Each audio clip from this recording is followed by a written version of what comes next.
kembang tanjung.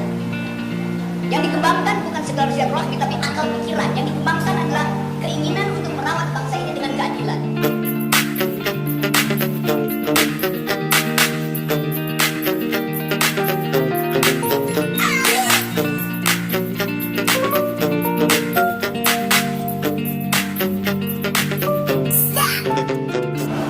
Ada pemimpin yang sok tahu, tapi otak kurang. Akibatnya kita berutang. Akibatnya lingkungan rusak. Akibatnya keakraban sosial berhenti itu. Karena ada seseorang yang punya modal sotok. Sok tahu tapi otak kurang. Itu yang ingin kita kemukakan dalam upaya refleksi terhadap kepemimpinan. Kenapa begitu? Kalau Nabi adalah pemimpin, terjemahannya dia adalah leader. Seorang leader akan menuntun umatnya, warganya, pergi pada harapan. Itu namanya leader. Ada wahyu di depan yang kita upayakan diselenggarakan oleh seorang pemimpin. Di dalam sistem bernegara, wahyunya namanya konstitusi. Tetapi justru konstitusi itu yang sekarang sedang dipermainkan oleh seseorang untuk memperpanjang kekuasaannya. Saya pernah membaca kuliah, sebut aja kuliah, atau khutbah terakhir, khutbah Nabi Muhammad terakhir. Ketika beliau mengatakan bahwa orang Arab tidak lebih tinggi dari orang Yahudi, orang Yahudi tidak lebih tinggi dari orang Barat, kulit hitam tidak lebih buruk dari kulit putih tidak lebih indah dari kulit hitam. Hal yang itu diucapkan 1300 tahun yang lalu, yang baru dipahami oleh Perserikatan Bangsa-Bangsa setelah Perang Dunia Kedua. Islam mendahului kesetaraan manusia. Nabi Muhammad dalam perspektif itu bukan seorang rasis pasti. Orang Aceh tidak lebih tinggi dari orang Jawa tidak boleh menganggap lebih tinggi dari orang Papua.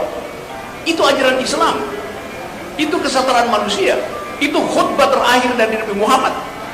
Saya mengingatkan itu pada para pemimpin untuk pergi kembali pada moral code dari hal-hal yang sifatnya teologis yang hanya mungkin dipahami kalau orang punya kecerdasan, orang punya akal sehat.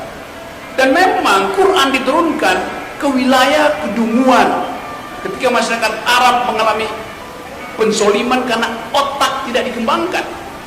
Itu yang menyebabkan ayat pertama adalah baca. Kan itu isi pertama, dalil pertama dari Quran. Baca, belajar, pikir, ikro. Bukan kerja.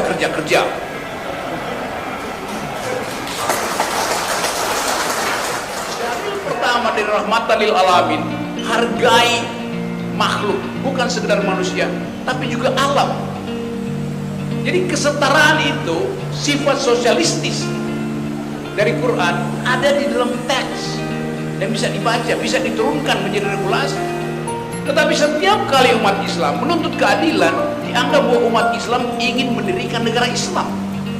Padahal yang dituntut adalah paradigma keadilan. Jadi bagian itu yang saya kira kita renungkan hari ini supaya kita tahu bahwa semua kebaikan yang diusulkan oleh masyarakat sipil dianggap sebagai gangguan terhadap kekuasaan. Itu gilanya di situ, atau bukan gilanya, dungunya di situ. Karena itu kita ingin calon-calon pemimpin kita mampu berdebat dengan kekuatan argumen, bukan dengan memanfaatkan sentimen. Itu namanya intelektualitas. Bukan dengan mengatakan siapa calon pemimpin, dia yang berambut putih dan berwajah kerut. Bukan apa yang tumbuh di kepalanya, tapi apa yang ada di dalam kepalanya. Itu intelektualitas tuh. Jadi jelas versinya tuh. Kita tinggal pilih nanti tuh. Apakah kita mau ikut pembusukan politik yang sekarang dilakukan oleh seseorang yang sedang memimpin tapi tidak mampu memberi arah. Padahal memimpin artinya memberi arah. Presiden Jokowi sekarang memimpin tapi dia tidak bisa memberi arah. Kemana arah bangsa ini? Semua orang bingung. Tiba-tiba ke Cina, lalu tiba-tiba ke Prabowo, tiba-tiba ke Ganjar, tiba-tiba ke Erlangga tuh. Apa masalahnya? Bermain-main dengan stigma itu. Yang paling berbahaya adalah menerapkan ciri-ciri fisik pada pemimpin. Harus berkerut mukanya dan harus rambutnya putih. Monyet yang ubanan pun bisa masuk kategori itu. Jadi sekali lagi, seorang pemimpin dia harus paham tentang arah masa depan. Itu yang ditunggu oleh generasi milenial. Kita ingin meniru kepemimpinan yang berbasis pada keadilan sosial, pada kebenaran dan pada kejujuran. Dan itu ada di dalam sikap etis dari Nabi Muhammad SAW. Terima kasih.